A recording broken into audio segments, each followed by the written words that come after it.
Hello friends, welcome to my channel Shrabani shorts video. তো বন্ধুরা, আজকে তোমাদের সামনে চলে এসেছি একটা নতুন ভিডিও নিয়ে।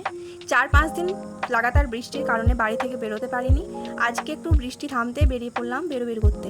তো বন্ধুরা, এখন আমি পৌঁছে গেছি একটা নদীর ধারে। 2-3 দিন আগে এখানে কতগুলি কুমির দেখা গিয়েছিল, তাই আমরা সে লোভ সামলাতে না পেরে চলে এলাম এখানে। কিছুক্ষণ অপেক্ষা করার পর কিছুই দেখা মিলল না, তাই এখানকার পদ্ম ফুল দেখে আর নদীর ঠান্ডা বাতাসে নিজে মনটা ভরিয়ে নিলাম। আর কিছুক্ষণ দাঁড়িয়ে এখানে কিছু ভিডিও বানিয়ে ফেললাম। এবার আমরা চলে এলাম বাড়ি ফেরার পথে। রাস্তার ধারে মন্দিরে গিয়ে একটু ঠাকুর দর্শন করলাম।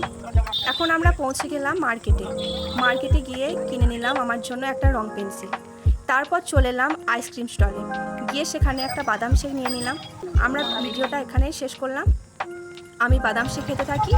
আর ভিডিওটা ভালো লাগলে তোমরা লাইক, কমেন্ট, শেয়ার করে চ্যানেলটি সাবস্ক্রাইব করে দিও। বাই।